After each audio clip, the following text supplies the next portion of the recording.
Hello, welcome to Synthetic History.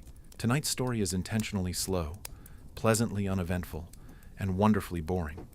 We'll spend some quiet time in the English countryside where people discuss manners, marriage, and social visits, sometimes at great length. This is Pride and Prejudice by Jane Austen. No sudden action, no loud surprises, just polite conversations, long walks, and carefully written letters.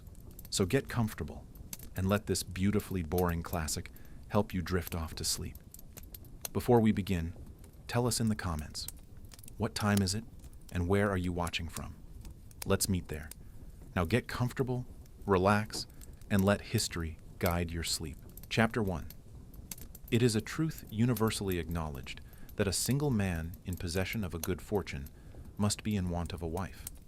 However little known the feelings or views of such a man may be on his first entering a neighborhood, this truth is so well fixed in the minds of the surrounding families that he is considered the rightful property of someone or other of their daughters. "My dear Mr. Bennet," said his lady to him one day, "have you heard that Netherfield Park is let at last?" Mr. Bennet replied that he had not. "But it is," returned she, "for Mrs. Long has just been here, and she told me all about it." Mr. Bennet made no answer. "Do you not want to know who has taken it?" cried his wife impatiently. "You want to tell me, and I have no objection to hearing it." This was invitation enough. "Why, my dear, you must know. Mrs. Long says that Netherfield is taken by a young man of large fortune from the north of England, that he came down on Monday in a chaise and four to see the place, and was so much delighted with it that he agreed with Mr. Morris immediately, that he is to take possession before Michaelmas, and some of his servants are to be in the house by the end of next week. What is his name? Bingley. Is he married or single? Oh, single, my dear, to be sure. A single man of large fortune, 4,000 or 5,000 a year. What a fine thing for our girls. How so? How can it affect them? My dear Mr. Bennet, replied his wife, how can you be so tiresome? You must know that I am thinking of his marrying one of them. Is that his design in settling here? Design! Nonsense! How can you talk so? But it is very likely that he may fall in love with one of them, and therefore you must visit him as soon as he comes. I see no occasion for that. You and the girls may go, or you may send them by themselves, which perhaps will be still better. For as you are as handsome as any of them, Mr. Bingley may like you the best of the party. My dear, you flatter me. I certainly have had my share of beauty, but I do not pretend to be anything extraordinary now. When a woman has 5 grown-up daughters, she ought to give over thinking of her own beauty. In such cases, a woman has not often much beauty to think of.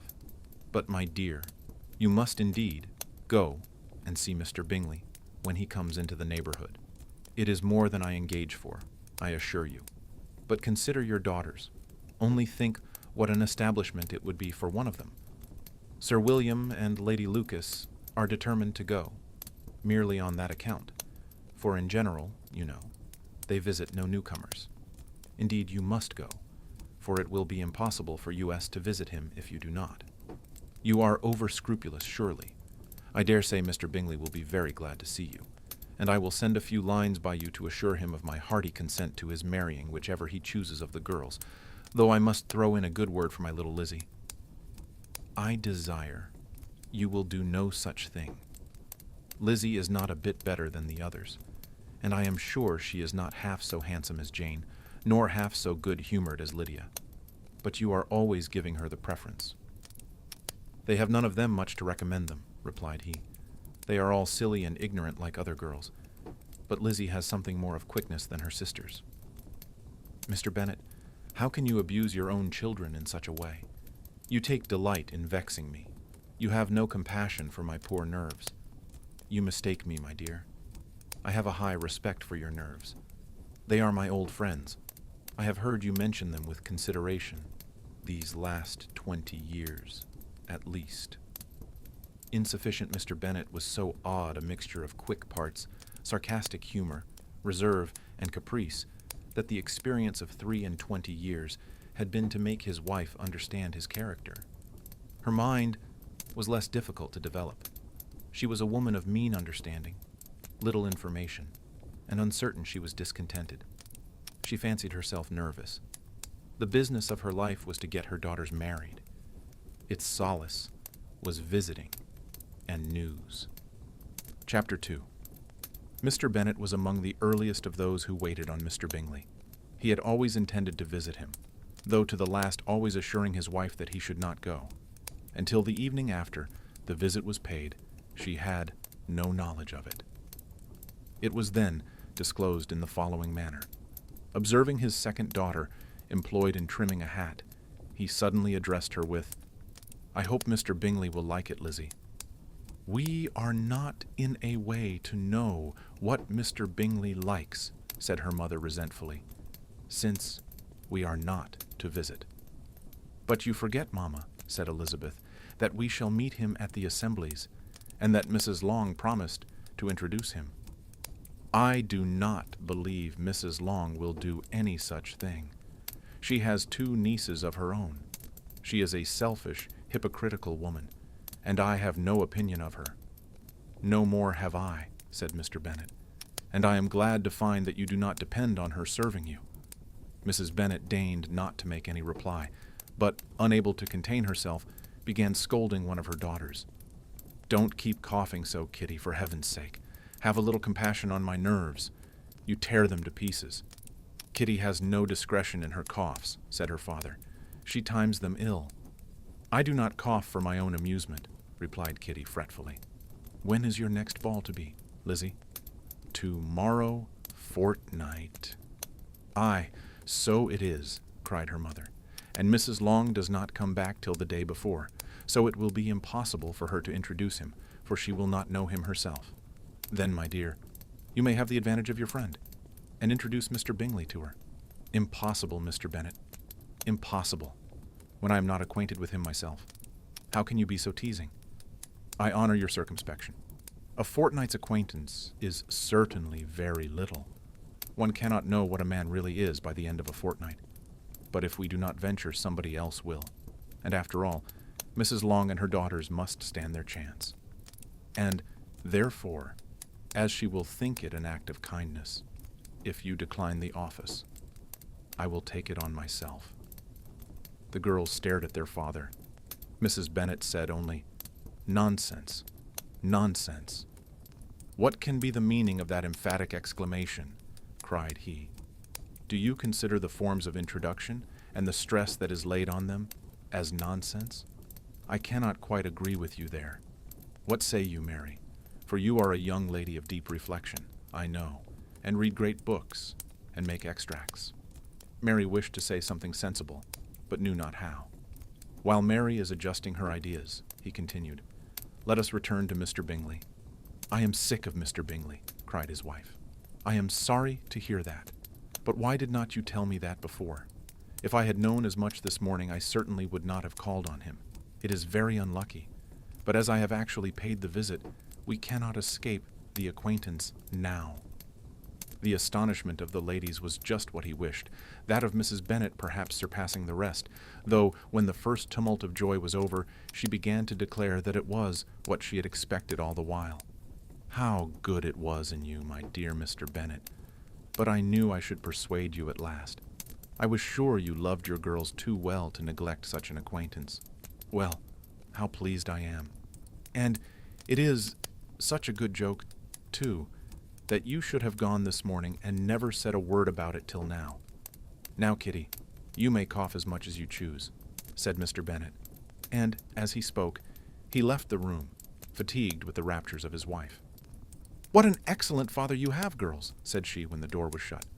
"I do not know how you will ever make him amends for his kindness, or me either, for that matter. At our time of life it is not so pleasant, I can tell you, to be making new acquaintances every day, but for your sakes we would do anything.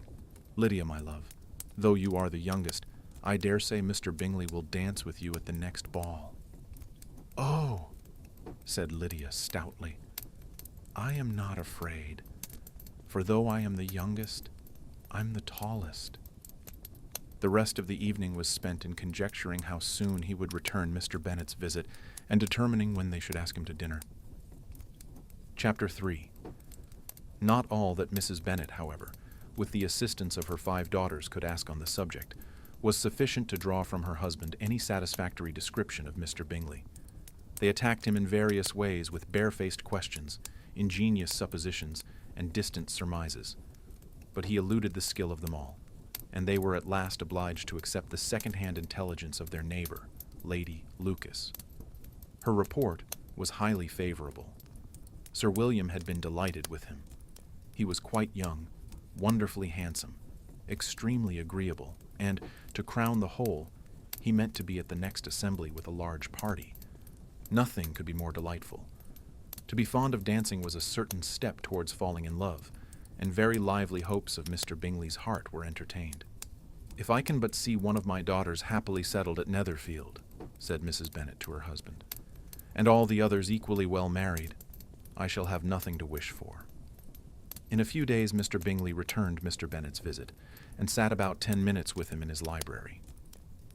He had entertained hopes of being admitted to a sight of the young ladies, of whose beauty he had heard much, but he saw only the father. The ladies were somewhat more fortunate, for they had the advantage of ascertaining from an upper window that he wore a blue coat and rode a black horse. An invitation to dinner was soon afterwards dispatched, and already had Mrs. Bennet planned the courses that were to do credit to her housekeeping, when an answer arrived which deferred it all. Mr. Bingley was obliged to be in town the following day, and consequently unable to accept the honor of their invitation, etc. Mrs. Bennet was quite disconcerted. She could not imagine what business he could have in town so soon after his arrival in Hertfordshire, and she began to fear that he might be always flying about from one place to another, and never settled at Netherfield as he ought to be. Lady Lucas quieted her fears a little by starting the idea of his being gone to London, only to get a large party for the ball, and a report soon followed that Mr. Bingley was to bring 12 ladies and 7 gentlemen with him to the assembly.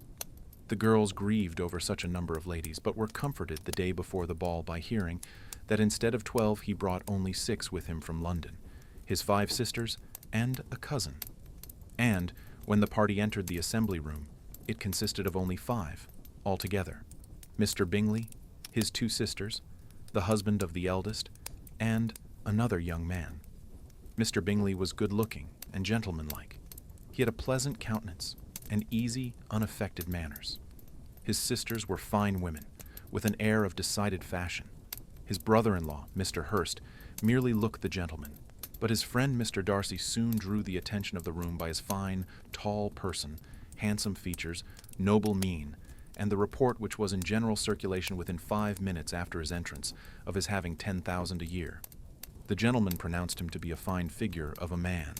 The ladies declared he was much handsomer than Mr. Bingley, and he was looked at with great admiration for about half the evening, till his manners gave a disgust which turned the tide of his popularity.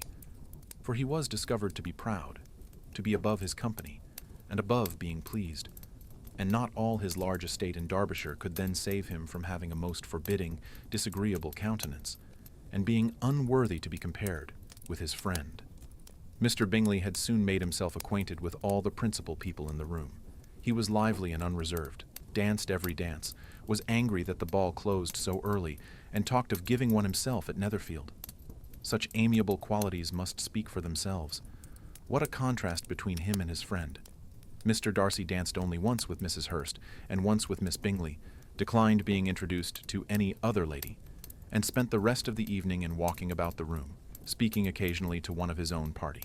His character was decided. He was the proudest, most disagreeable man in the world, and everybody hoped that he would never come there again. Amongst the most violent against him was Mrs. Bennet, whose dislike of his general behavior was sharpened into particular resentment by his having slighted one of her daughters. Elizabeth Bennet had been obliged by the scarcity of gentlemen to sit down for 2 dances, and during part of that time Mr. Darcy had been standing near enough for her to hear a conversation between him and Mr. Bingley, who came from the dance for a few minutes to press his friend to join it. "Come, Darcy," said he, "I must." Chapter 3. Not all that Mrs. Bennet, however, with the assistance of her 5 daughters, could ask on the subject, was sufficient to draw from her husband any satisfactory description of Mr. Bingley. They attacked him in various ways with barefaced questions, ingenious suppositions, and distant surmises, but he eluded the skill of them all, and they were at last obliged to accept the second-hand intelligence of their neighbor, Lady Lucas. Her report was highly favorable. Sir William had been delighted with him. He was quite young, wonderfully handsome, extremely agreeable, and, to crown the whole, he meant to be at the next assembly with a large party. Nothing could be more delightful. To be fond of dancing was a certain step towards falling in love, and very lively hopes of Mr. Bingley's heart were entertained. "If I can but see one of my daughters happily settled at Netherfield," said Mrs. Bennet to her husband, "and all the others equally well married, I shall have nothing to wish for." In a few days Mr. Bingley returned Mr. Bennet's visit, and sat about 10 minutes with him in his library. He had entertained hopes of being admitted to a sight of the young ladies, of whose beauty he had heard much, but he saw only the father. The ladies were somewhat more fortunate, for they had the advantage of ascertaining from an upper window that he wore a blue coat and rode a black horse. An invitation to dinner was soon afterwards dispatched, and already had Mrs. Bennet planned the courses that were to do credit to her housekeeping, when an answer arrived which deferred it all. Mr. Bingley was obliged to be in town the following day, and, consequently, unable to accept the honor of their invitation, etc. Mrs. Bennet was quite disconcerted. She could not imagine what business he could have in town so soon after his arrival in Hertfordshire, and she began to fear that he might be always flying about from one place to another, and never settled at Netherfield as he ought to be. Lady Lucas quieted her fears a little by starting the idea of his being gone to London only to get a large party for the ball, and a report soon followed that Mr. Bingley was to bring 12 ladies and 7 gentlemen with him to the assembly. The girls grieved over such a number of ladies, but were comforted the day before the ball by hearing that instead of 12 he brought only 6 with him from London, his 5 sisters, and a cousin. And when the party entered the assembly room, it consisted of only 5 altogether: Mr. Bingley, his 2 sisters, the husband of the eldest, and another young man. Mr. Bingley was good-looking and gentlemanlike. He had a pleasant countenance and easy, unaffected manners. His sisters were fine women, with an air of decided fashion. His brother-in-law, Mr. Hurst, merely looked the gentleman, but his friend Mr. Darcy soon drew the attention of the room by his fine, tall person, handsome features, noble mien, and the report which was in general circulation within 5 minutes after his entrance, of his having 10,000 a year. The gentleman pronounced him to be a fine figure of a man. The ladies declared he was much handsomer than Mr. Bingley, and he was looked at with great admiration for about half the evening, till his manners gave a disgust which turned the tide of his popularity. For he was discovered to be proud, to be above his company, and above being pleased, and not all his large estate in Derbyshire could then save him from having a most forbidding, disagreeable countenance, and being unworthy to be compared with his friend. Mr. Bingley had soon made himself acquainted with all the principal people in the room. He was lively and unreserved, danced every dance, was angry that the ball closed so early, and talked of giving one himself at Netherfield. Such amiable qualities must speak for themselves. What a contrast between him and his friend! Mr. Darcy danced only once with Mrs. Hurst, and once with Miss Bingley, declined being introduced to any other lady, and spent the rest of the evening in walking about the room, speaking occasionally to one of his own party. His character was decided. He was the proudest, most disagreeable man in the world, and everybody hoped that he would never come there again. Amongst the most violent against him was Mrs. Bennet, whose dislike of his general behavior was sharpened into particular resentment by his having slighted one of her daughters.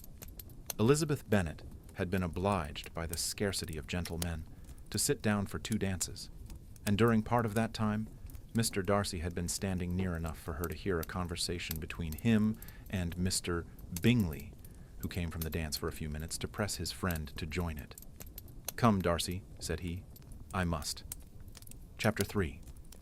Not all that Mrs. Bennet, however, with the assistance of her 5 daughters, could ask on the subject, was sufficient to draw from her husband any satisfactory description of Mr. Bingley.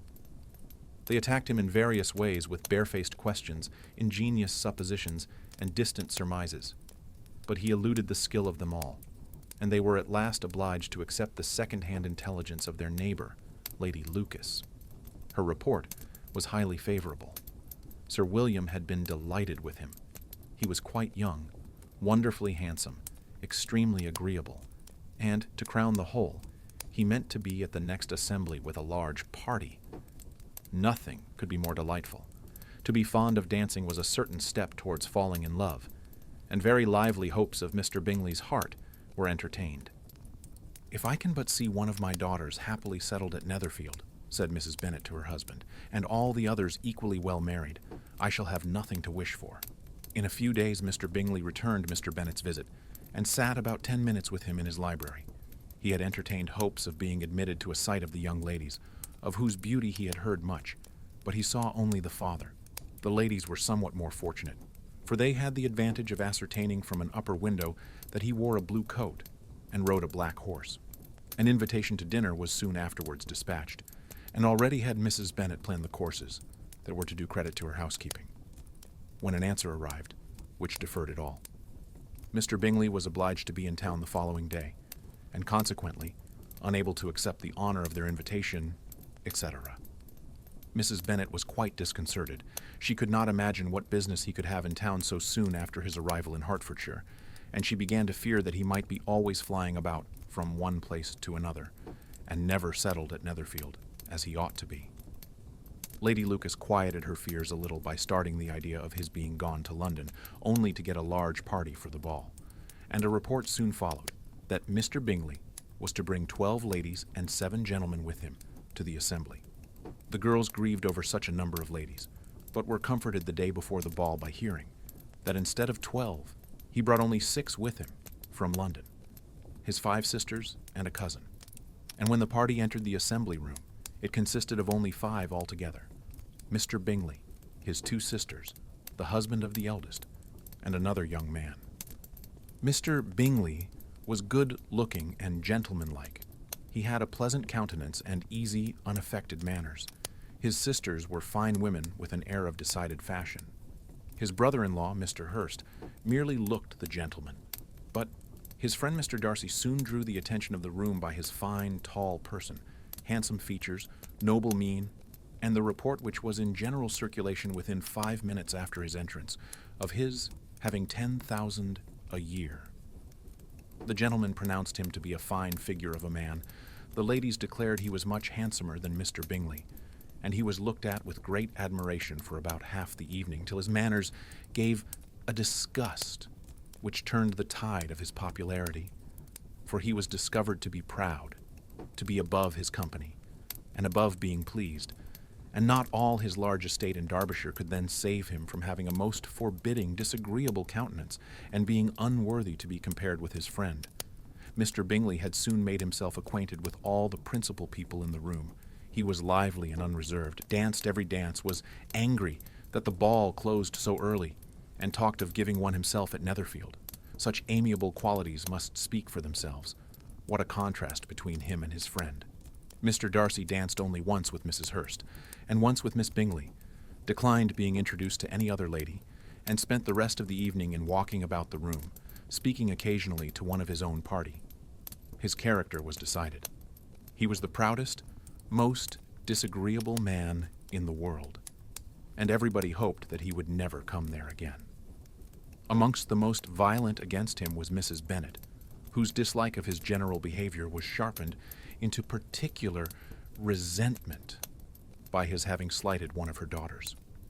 Elizabeth Bennet had been obliged, by the scarcity of gentlemen, to sit down for 2 dances, and during part of that time Mr. Darcy had been standing near enough for her to hear a conversation between him and Mr. Bingley, who came from the dance for a few minutes to press his friend to join it. "Come, Darcy," said he, "I must have you dance. I hate to see you standing about by yourself in this stupid manner. You had much better dance." "I certainly shall not. You know how I detest it, unless I am particularly acquainted with my partner. At such an assembly as this, it would be insupportable. Your sisters are engaged, and there is not another woman in the room whom it would not be a punishment to me to stand up with."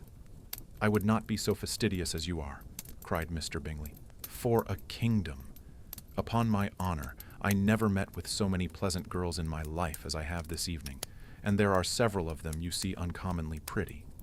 You are dancing with the only handsome girl in the room, said Mr. Darcy, looking at the eldest Miss Bennet. Oh, she is the most beautiful creature I ever beheld. But there is one of her sisters, sitting down just behind you, who is very pretty, and I dare say, very agreeable. Do let me ask my partner to introduce you. Which do you mean? And turning round, he looked for a moment at Elizabeth, till catching her eye, he withdrew his own, and coldly said, She is tolerable, but not handsome enough to tempt me. I am in no humor at present to give consequence to young ladies who are slighted by other men. You had better return to your partner and enjoy her smiles, for you are wasting your time with me. Mr. Bingley followed his advice. Mr. Darcy walked off, and Elizabeth remained with no very cordial feelings toward him. She told the story, however, with great spirit among her friends, for she had a lively, playful disposition which delighted in anything ridiculous. The evening altogether passed off pleasantly to the whole family. Mrs. Bennet had seen her eldest daughter much admired by the Netherfield party. Mr. Bingley had danced with her twice, and she had been distinguished by his sisters. Jane was as much gratified by this as her mother could be, though in a quieter way. Elizabeth felt Jane's pleasure. Mary had heard herself mentioned to Miss Bingley as the most accomplished girl in the neighborhood, and Catherine and Lydia had been fortunate enough never to be without partners, which was all that they had yet learnt to care for at a ball. They returned, therefore, in good spirits to Longbourn, the village where they lived, and of which they were the principal inhabitants. They found Mr. Bennet still up. With a book, he was regardless of time, and on the present occasion he had a good deal of curiosity as to the events of an evening which had raised such splendid expectations. He had rather hoped that his wife's views on the stranger would be disappointed, but he soon found out that he had a different story to hear. Oh, my dear Mr. Bennet, as she entered the room, we have had a most delightful evening, a most excellent ball. I wish you had been there. Jane was so admired. Nothing could be like it. Everybody said how well she looked, and Mr. Bingley thought her quite beautiful, and danced with her twice.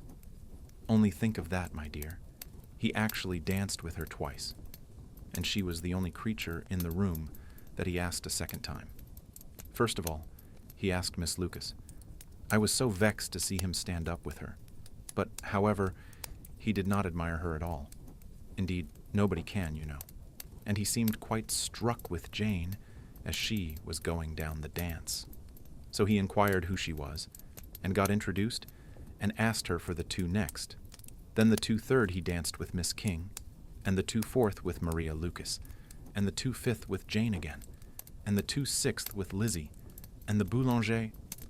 If he had had any compassion for me, cried her husband impatiently, he would not have danced half so much. For God's sake, say no more of his partners. Oh, that he had sprained his ankle in the first place. Oh, my dear, I am quite delighted with him. He is so excessively handsome, and his sisters are charming women. I never in my life saw anything more elegant than their dresses. I dare say the lace upon Mrs. Hurst's gown. Here she was interrupted again. Mr. Bennet protested against any description of finery. She was therefore obliged to seek another branch of the subject, and related with much bitterness of spirit and some exaggeration the shocking rudeness of Mr. Darcy. But I can assure you, she added, that Lizzie does not lose much by not suiting his fancy, for he is a most disagreeable, horrid man, not at all worth pleasing, so high and so conceited that there was no enduring him. He walked here and he walked there, fancying himself so very great, not handsome enough to dance with. I wish you had been there, my dear, to have given him one of your set-downs. I quite detest the man. Chapter 4. When Jane and Elizabeth were alone, the former, who had been cautious in her praise of Mr. Bingley before, expressed to her sister just how very much she admired him. He is just what a young man ought to be, said she. Sensible, good-humored, lively, and I never saw such happy manners, so much ease with such perfect good breeding. He is also handsome, replied Elizabeth, which a young man ought likewise to be, if he possibly can. His character is thereby complete. I was very much flattered by his asking me to dance a second time. I did not expect such a compliment. Did not you? I did for you. But that is one great difference between us. Compliments always take you by surprise, and me never. What could be more natural than his asking you again? He could not help seeing that you were about 5 times as pretty as every other woman in the room. No thanks to his gallantry for that. Well, he certainly is very agreeable, and I give you leave to like him. You have liked many a stupider person. Dear Lizzie, oh, you are a great deal too apt, you know, to like people in general. You never see a fault in anybody. All the world are good and agreeable in your eyes. I never heard you speak ill of a human being in your life. I would not wish to be hasty in censuring anyone, but I always speak what I think. I know you do, and it is that which makes the wonder. With your good sense, to be so honestly blind to the follies and nonsense of others. Affectation of candor is common enough. One meets with it everywhere. But to be candid without ostentation or design, to take the good of everybody's character and make it still better, and say nothing of the bad, belongs to you alone. And so you like this man's sisters too, do you? Their manners are not equal to his. Certainly not at first, but they are very pleasing women when you converse with them. Miss Bingley is to live with her brother and keep his house, and I am much mistaken if we shall not find a very charming neighbor in her. Elizabeth listened in silence, but was not convinced.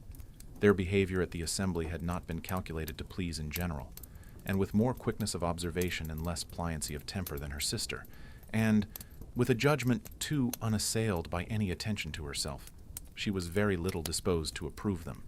They were, in fact, very fine ladies, not deficient in good humor when they were pleased, nor in the power of making themselves agreeable when they chose it, but proud and conceited.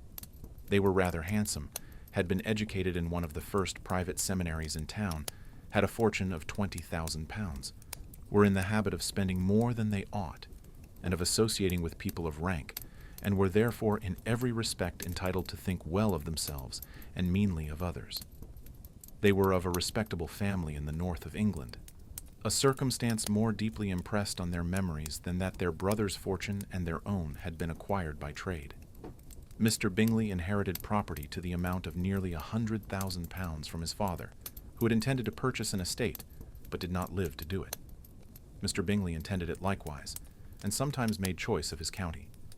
But as he was now provided with a good house and the liberty of a manor, it was doubtful to many of those who best knew the easiness of his temper, whether he might not spend the remainder of his days at Netherfield, and leave the next generation to purchase.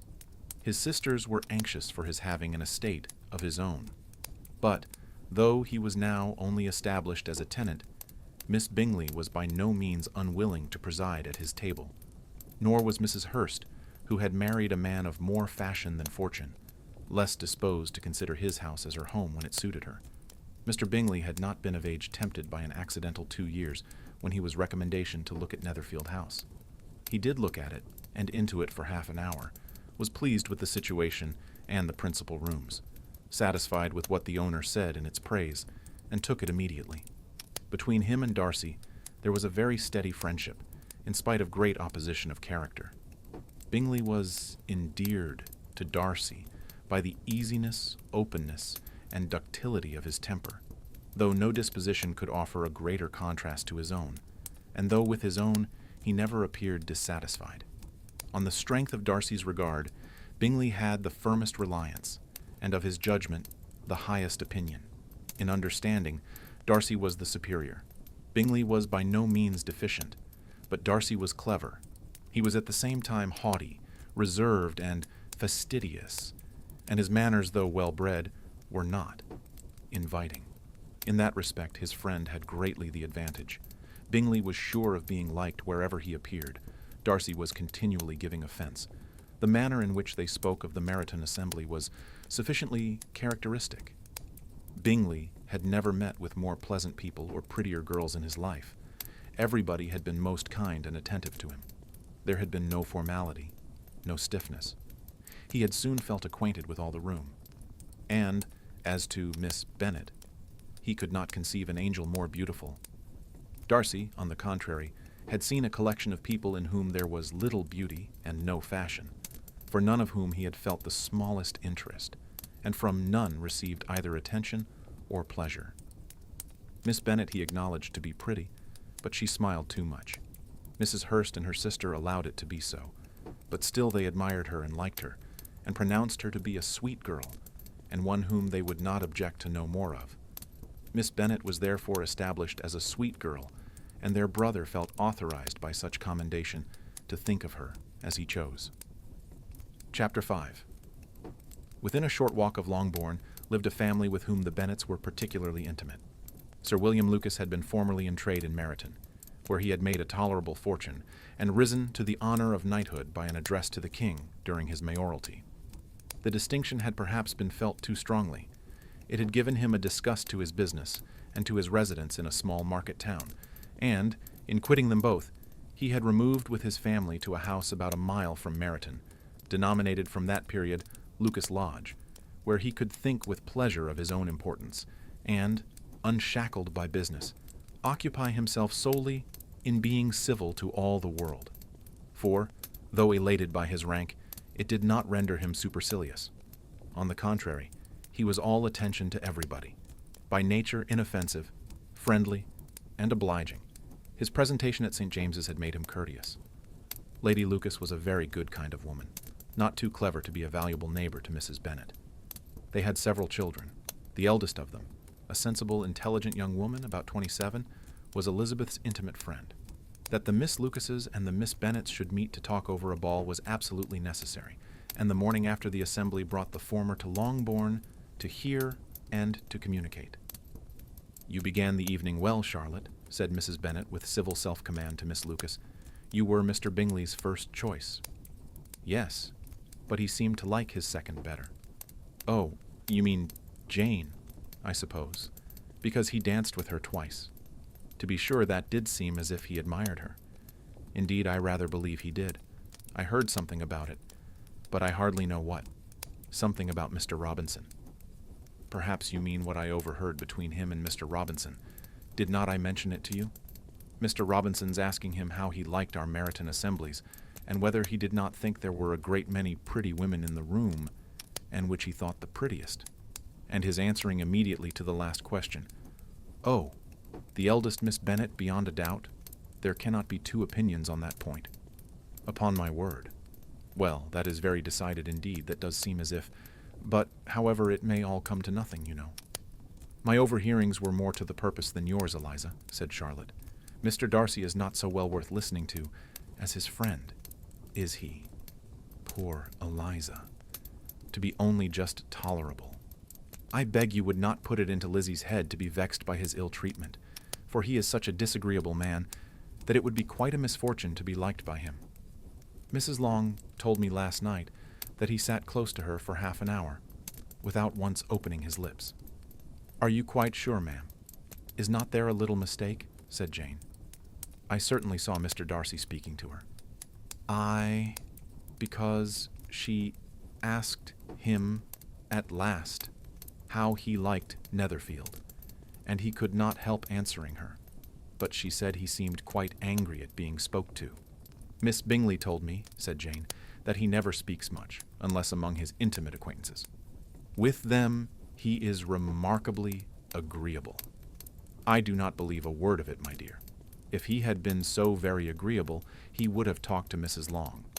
But I can guess how it was. Everybody says that he is eat up with pride. And I dare say he had heard somehow that Mrs. Long does not keep a carriage, and had come to the ball in a hack chaise." "I do not mind his not talking to Mrs. Long," said Miss Lucas, "but I wish he had danced with Eliza." "Another time, Lizzie," said her mother. "I would not dance with him if I were you. I believe, ma'am, I may safely promise you never to dance with him. His pride," said Miss Lucas, "does not offend me so much as pride often does, because there is an excuse for it. One cannot wonder that so very fine a young man, with family, fortune, everything in his favor, should think highly of himself. If I may so express it, he has a right to be proud." "That is very true," replied Elizabeth, and I could easily forgive his pride if he had not mortified mine." "Pride," observed Mary, who piqued herself upon the solidity of her reflections, "is a very common failing, I believe. By all that I have ever read, I am convinced that it is very common indeed, that human nature is particularly prone to it, and that there are very few of us who do not cherish a feeling of self-complacency on the score of some quality or other, real or imaginary. Vanity and pride are different things, though the words are often used synonymously. A person may be proud without being vain. Pride relates more to our opinion of ourselves, vanity to what we would have others think of us. If I were as rich as Mr. Darcy, cried a young Lucas, who came with his sisters, I should not care how proud I was. I would keep a pack of foxhounds and drink a bottle of wine a day." "Then you would drink a great deal more than you ought," said Mrs. Bennet. "And if I were to see you at it, I should take away your bottle directly." The boy protested that she should not. She continued to declare that she would, and the argument ended only with the visit. Chapter 6. Still the greatest pleasure. But Elizabeth. The ladies of Longbourn soon waited on those of Netherfield. The visit was soon returned in due form. Miss Bennet's pleasing manners grew on the goodwill of Mrs. Hurst and Miss Bingley, and though the mother was found to be intolerable, and the younger sisters not worth speaking to, a wish of being better acquainted with them was expressed towards the two eldest. By Jane, this attention was received with superciliousness in their treatment of everybody, hardly excepting even her sister, and could not like them, though their kindness to Jane, such as it was, had a value as arising in all probability from the influence of their brother's admiration. It was generally evident, whenever they met, that he did admire her, and to her it was equally evident that Jane was yielding to the preference which she had begun to entertain for him from the first, and was in a way to be very much in love. But she considered with pleasure that it was not likely to be discovered by the world in general, since Jane united, with great strength of feeling, a composure of temper and a uniform cheerfulness of manner which would guard her from the suspicions of the impertinent. She mentioned this to her friend Miss Lucas. "It may perhaps be pleasant," replied Charlotte, "to be able to impose on the public in such a case, but it is sometimes a disadvantage to be so very guarded. If a woman conceals her affection with the same skill from the object of it, she may lose the opportunity of fixing him, and it will then be but poor consolation to believe the world equally in the dark. There is so much of gratitude or vanity in almost every attachment that it is not safe to leave any to itself. We can all begin freely. A slight preference is natural enough, but there are very few of us who have heart enough to be really in love without encouragement. In 9 cases out of 10, a woman had better show more affection than she feels. Bingley likes your sister undoubtedly, but he may never do more than like her, if she does not help him on. But she does help him on, as much as her nature will allow. If I can perceive her regard for him, he must be a simpleton indeed, not to discover it too. Remember, Eliza, disposition as you do, that he does not know Jane's. But if a woman is partial to a man, and does not endeavor to conceal it, he must find it out. Perhaps he must, if he sees enough of her. But though Bingley and Jane meet tolerably often, it is never for many hours together, and, as they always see each other in large mixed parties, it is impossible that every moment should be employed in conversing together. Jane should therefore make the most of every half hour in which she can command his attention. When she is secure of him, there will be more leisure for falling in love as much as she chooses. Your plan is a good one, replied Elizabeth, where nothing is in question but the desire of being well married. And if I were determined to get a rich husband, or any husband, I dare say I should adopt it. But these are not Jane's feelings. She is not acting by design. As yet, she cannot even be certain of the degree of her own regard, nor of its reasonableness. She has known him only a fortnight. She danced 4 dances with him at Meryton. She saw him one morning at his own house, and has since dined with him in company 4 times. This is not quite enough to make her understand his character, not as you represent it. Had she merely dined with him, she might only have discovered whether he had a good appetite. But you must remember that 4 evenings, have also been spent together, and 4 evenings may do a great deal. Yes, these 4 evenings have enabled them to ascertain that they both like Vington better than commerce. But with respect to any other leading characteristic, I do not imagine that much has been unfolded. Well, said Charlotte, I wish Jane success with all my heart, and if she were married to him tomorrow, I should think she had as good a chance of happiness as if she were to be studying his character for a 12-month. Happiness in marriage is entirely a matter of chance. If the dispositions of the parties are ever so well known to each other, or ever so similar beforehand, it does not advance their felicity in the least. They always continue to grow sufficiently unlike afterwards to have their share of vexation, and it is better to know as little as possible of the defects of the person with whom you are to pass your life. You make me laugh, Charlotte, but it is not sound. You know it is not sound, and that you would never act in this way yourself. Occupied in observing Mr. Bingley's attentions to her sister, Elizabeth was far from suspecting that she was, herself becoming an object of some interest in the eyes of his friend. Mr. Darcy had at first scarcely allowed her to be pretty. He had looked at her without admiration at the ball, and when they next met, he looked at her, only to criticize. But no sooner had he made it clear to himself and his friends that she hardly had a good feature in her face, than he began to find it was rendered uncommonly intelligent by the beautiful expression of her dark eyes. To this discovery succeeded some others equally mortifying. Though he had detected with a critical eye more than one failure of perfect symmetry in her form, he was forced to acknowledge her figure to be light and pleasing. And in spite of his asserting that her manners were not those of the fashionable world, he was caught by their easy playfulness. Of this she was perfectly unaware. To her he was only the man who made himself agreeable nowhere, and who had not thought her handsome enough to dance with. He began to wish to know more of her, and as a step towards conversing with her himself, attended to her conversation with others. His doing so drew her notice. It was at Sir William Lucas's, where a large party were assembled. "What does Mr. Darcy mean," said she to Charlotte, "by listening to my conversation with Colonel Forster?" "That is a question which Mr. Darcy only can answer. But if he does it any more, I shall certainly let him know that I see what he is about. He has a very satirical eye, and if I do not begin by being impertinent myself, I shall soon grow afraid of him." On his approaching them soon afterwards, though without seeming to have any intention of speaking, Miss Lucas defied her friend to mention such a subject to him, which immediately provoking Elizabeth to do it, she turned to him and said, "Did you not think, Mr. Darcy, that I expressed myself uncommonly well just now, when I was teasing Colonel Forster to give us a ball at Meryton?" "With great energy, but it is always a subject which makes a lady energetic." "You are severe on us. It will be her turn soon to be teased," said Miss Lucas. "I am going to open the instrument, Eliza, and you know what follows. You are a very strange creature by way of a friend, always wanting me to play and sing before anybody and everybody. If my vanity had taken a musical turn, you would have been invaluable. But as it is, I would really rather not sit down before those who must be in the habit of hearing the very best performers." On Miss Lucas's persevering, however, she added, "Very well, if it must be so, it must."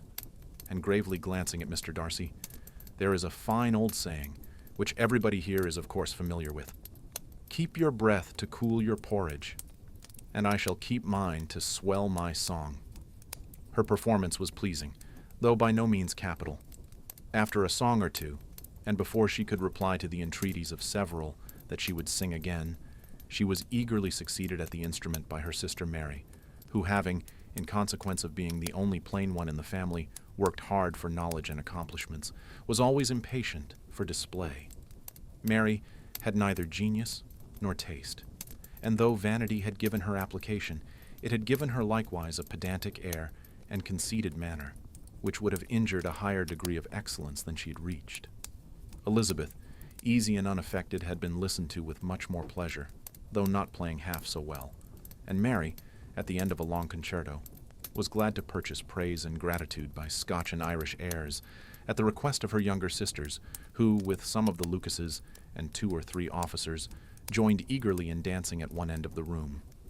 Mr. Darcy stood near them in silent indignation at such a mode of passing the evening to the exclusion of all conversation, and was too much engrossed by his thoughts to perceive that Sir William Lucas was his neighbor, till Sir William thus began. "What a charming amusement for young people this is, Mr. Darcy. There is nothing like dancing after all. I consider it as one of the first refinements of polished society." "Certainly, sir. And it has the advantage also of being in vogue amongst the less polished societies of the world. Every savage can dance." Sir William only smiled. "Your friend performs delightfully," he continued after a pause, on seeing Bingley join the group. "And I doubt not that you are an adept in the science yourself, Mr. Darcy." "You saw me dance at Meryton, I believe, sir." "Yes, indeed, and received no inconsiderable pleasure from the sight. Do you often dance at St. James's?" "Never, sir." "Do you not think it would be a proper compliment to the place?" "It is a compliment which I never pay to any place if I can. Avoid it." "You have a house in town, I conclude?" Mr. Darcy bowed. "I had once had some thought of fixing in town myself, for I am fond of superior society, but I did not feel quite certain that the air of London would agree with Lady Lucas." He paused in hopes of an answer, but his companion was not disposed to make any, and Elizabeth at that instant moving towards them, he was struck with the action of doing a very gallant thing, and called out to her, "My dear Miss Eliza, why are you not dancing? Mr. Darcy, you must allow me to present this young lady to you as a very desirable partner. You cannot refuse to dance, I am sure, when so much beauty is before you." And taking her hand, he would have given it to Mr. Darcy, who, though extremely surprised, was not unwilling to receive it, when she instantly drew back, and said with some discomposure to Sir William, "Indeed, sir, I have not the least intention of dancing. I entreat you not to suppose that I moved this way in order to beg for a partner." Mr. Darcy, with grave propriety, requested to be allowed the honor of her hand, but in vain. Elizabeth was determined, nor did Sir William at all shake her purpose by his attempt at persuasion. "You excel so much in the dance, Miss Eliza, that it is cruel to deny me the happiness of seeing you. And though this gentleman dislikes the amusement in general, he can have no objection, I am sure, to oblige us for 1/2 hour." "Mr. Darcy is all politeness," said Elizabeth, smiling. "He is indeed, but considering the inducement, my dear Miss Eliza, we cannot wonder at his complaisance, for who would object to such a partner?" Elizabeth looked archly and turned away. Her resistance had not injured her with the gentleman, and he was thinking of her with some complacency, when thus accosted by Miss Bingley. "I can guess the subject of your reverie." "I should imagine not. You are considering how insupportable it would be to pass many evenings in this manner in such society, and indeed I am quite of your opinion. I was never more annoyed. The insipidity, and yet the noise, the nothingness, and yet the self-importance of all those people. What would I give to hear your strictures on them? Your conjecture is totally wrong, I assure you. My mind was more agreeably engaged. I have been meditating on the very great pleasure which a pair of fine eyes in the face of a pretty woman can bestow." Miss Bingley immediately fixed her eyes on his face, and desired he would tell her what lady had the credit of inspiring such reflections. Mr. Darcy replied with great intrepidity, "Miss Elizabeth Bennet." "Miss Elizabeth Bennet," repeated Miss Bingley. "I am all astonishment. How long has she been such a favorite? And pray, when am I to wish you joy?" "That is exactly the question which I expected you to ask. A lady's imagination is very rapid. It jumps from admiration to love, from love to matrimony. In a moment, I knew you would be wishing me joy. Nay, if you are serious about it, I shall consider the matter as absolutely settled. You will be having a charming mother-in-law indeed. And, of course, she will always be at Pemberley with you." He listened to her with perfect indifference while she chose to entertain herself in this manner, and as his composure convinced her that all was safe, her wit flowed long. Chapter 7. Mr. Bennet's property consisted almost entirely in an estate of 2,000 a year, which, unfortunately for his daughters, was entailed, in default of heirs male, on a distant relation, and their mother's fortune, though ample for her situation in life, could but ill supply the deficiency of his. Her father had been an attorney in Meryton, and had left her £4,000. She had a sister married to a Mr. Phillips, who had been a clerk to their father, and succeeded him in the business, and a brother settled in London in a respectable line of trade. The village of Longbourn was only 1 mile from Meryton, a most convenient distance for the young ladies, who were usually tempted thither 3 or 4 times a week, to pay their duty to their aunt and to a milliner's shop just over the way. The 2 youngest of the family, Catherine and Lydia, were particularly frequent in these attentions. Their minds were more vacant than their sisters', and when nothing better offered, a walk to Meryton was necessary to amuse their morning hours and furnish conversation for the evening. And however bare of news the country in general might be, they always contrived to learn some from their aunt. At present, indeed, they were well supplied both with news and happiness by the recent arrival of a militia regiment in the neighborhood. It was to remain the whole winter, and Meryton was the headquarters. Their visits to Mrs. Phillips were now productive of the most interesting intelligence. Every day added something to their knowledge of the officers' names and connections. Their lodgings were not long a secret, and at length they began to know the officers themselves. Mr. Phillips visited them all, and this opened to his nieces a store of felicity unknown before. They could talk of nothing but officers, and Mr. Bingley's large fortune, the mention of which gave animation to their mother, was worthless in their eyes when opposed to the regimentals of an ensign. After listening one morning to their effusions on this subject, Mr. Bennet coolly observed, "From all that I can collect by your manner of talking, you must be 2 of the silliest girls in the country. I have suspected it some time, but I am now convinced." Catherine was disconcerted and made no answer, but Lydia, with perfect indifference, continued to express her admiration of Captain Carter, and her hope of seeing him in the course of the day, as he was going the next morning to London. "I am astonished, my dear," said Mrs. Bennet, "that you should be so ready to think your own children silly. If I wished to think slightingly of anybody's children, it should not be of my own, however. If my children are silly, I must hope to be always sensible of it. Yes, but as it happens, they are all of them very clever. This is the only point, I flatter myself, on which we do not agree. I had hoped that our sentiments coincided in every particular, but I must so far differ from you as to think our 2 youngest daughters uncommonly foolish. My dear Mr. Bennet, you must not expect such girls to have the sense of their father and mother. When they get to our age, I dare say they will not think about officers any more than we do. I remember the time when I liked a red coat myself very well, and, indeed, so I do still at my heart. And if a smart young colonel with 5 or 6,000 a year should want one of my girls, I shall not say nay to him. And I thought Colonel Forster looked very becoming the other night at Sir William's in his regimentals." "Mamma," cried Lydia, "my aunt says that Colonel Forster and Captain Carter do not go so often to Miss Watson's as they did when they first came. She sees them now very often standing in Clark's library." Mrs. Bennet was prevented replying by the entrance of the footman with a note for Miss Bennet. It came from Netherfield, and the servant waited for an answer. Mrs. Bennet's eyes sparkled with pleasure, and she was eagerly calling out while her daughter read, "Well, Jane, who is it from? What is it about? What does he say? Well, Jane, make haste and tell us. Make haste, my love." "It is from Miss Bingley," said Jane, and then read it aloud.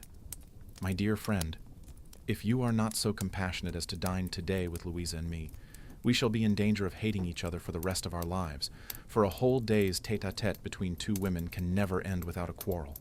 Come as soon as you can on receipt of this. My brother and the gentleman are to dine with the officers. Yours ever, Caroline Bingley." "With the officers," cried Lydia. "I wonder my aunt did not tell us of that." "Dining out?" said Mrs. Bennet. "That is very unlucky." "Can I have the carriage?" said Jane. "No, my dear. You had better go on. Horseback, because it seems likely to rain, and then you must stay all night." "That would be a good scheme," said Elizabeth, "if you were sure that they would not offer to send her home."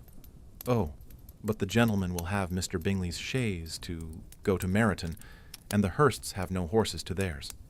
I had much rather go in the coach. But, my dear, your father cannot spare the horses, I am sure. They are wanted in the farm, Mr. Bennet. Are they not? They are wanted in the farm much oftener than I can get them. But if you have got them today, said Elizabeth, my mother's purpose will be answered. She did at last extort from her father an acknowledgment that the horses were engaged. Jane was therefore obliged to go on horseback, and her mother attended her to the door with many cheerful prognostics of a bad day. Her hopes were answered. Jane had not been gone long before it rained hard.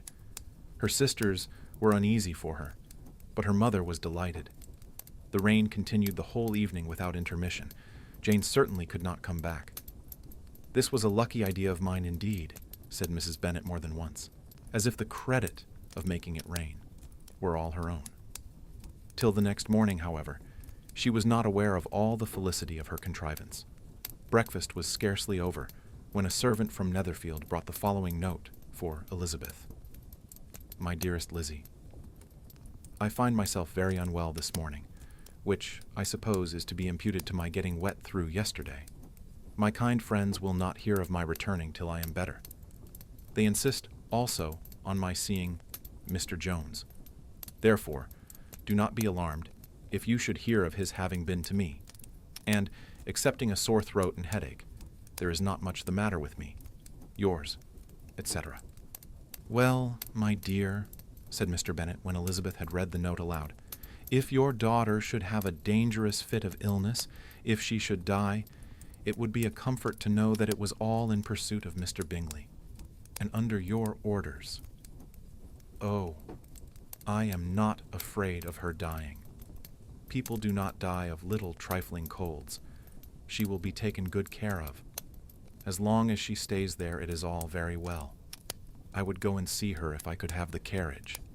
Elizabeth, feeling really anxious, was determined to go to her, though the carriage was not to be had, and as she was no horsewoman, walking was her only alternative.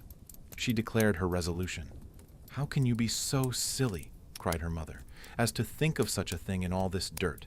You will not be fit to be seen when you get there. I shall be very fit to see Jane, which is all I want. Is this a hint to me, Lizzie? Said her father.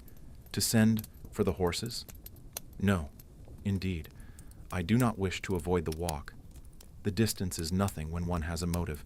Only 3 miles. I shall be back by dinner. I admire the activity of your benevolence, observed Mary. But every impulse of feeling should be guided by reason, and, in my opinion, exertion should always be in proportion to what is required. We will go as far as Meryton with you, said Catherine and Lydia. Elizabeth accepted their company, and the 3 young ladies set off together. If we make haste, said Lydia as they walked along, perhaps we may see something of Captain Carter before he goes. In Meryton they parted. The 2 youngest repaired to the lodgings of one of the officers' wives, and Elizabeth continued her walk alone, crossing field after field at a quick pace, jumping over stiles and springing over puddles with impatient activity, and finding herself at last within view of the house, with weary ankles, dirty stockings, and a face glowing with the warmth of exercise. She was shown into the breakfast parlor, where all but Jane were assembled, and where her appearance created a great deal of surprise. That she should have walked 3 miles so early in the day, in such dirty weather, and by herself, was almost incredible to Mrs. Hurst and Miss Bingley, and Elizabeth was convinced that they held her in contempt for it. She was received, however, very politely by them, and in their brother's manners there was something better than politeness. There was good humor and kindness. Mr. Darcy said very little, and Mr. Hurst nothing at all. The former was divided between admiration of the brilliancy which exercise had given to her complexion, and doubt as to the occasions justifying her coming so far alone. The latter was thinking only of his breakfast. Her inquiries after her sister were not very favorably answered. Miss Bennet had slept ill, and though up, was very feverish, and not well enough to leave her room. Elizabeth was glad to be taken to her immediately, and Jane, who had only been withheld by the fear of giving alarm or inconvenience from expressing in her note how much she longed for such a visit, was delighted at her entrance. She was not equal, however, to much conversation, and when Miss Bingley left them together, could attempt little besides expressions of gratitude for the extraordinary kindness she was treated with. Elizabeth silently attended her. When breakfast was over, they were joined by the sisters, and Elizabeth began to like them herself when she saw how much affection and solicitude they showed for Jane. The apothecary came, and having examined his patient said, as might be supposed, that she had caught a violent cold, and that they must endeavor to get the better of it, advised her to return to bed, and promised her some draughts. The advice was followed readily, for the feverish symptoms increased, and her head ached acutely. Elizabeth did not quit her room for a moment, nor were the other ladies often absent. The gentlemen being out, they had, in fact, nothing to do elsewhere. When the clock struck 3, Elizabeth felt that she must go, and very unwillingly said so. Miss Bingley offered her the carriage, and she only wanted a little pressing to accept it, when Jane testified such concern in parting with her that Miss Bingley was obliged to convert the offer of the chaise to an invitation to remain at Netherfield for the present. Elizabeth most thankfully consented, and a servant was dispatched to Longbourn to acquaint the family with her stay and bring back a supply of clothes. Thank you for listening to Synthetic History. If you enjoyed this journey through the past, don't forget to like, subscribe, and return for more stories from history. Sleep well, and let the echoes of time fade gently into the night.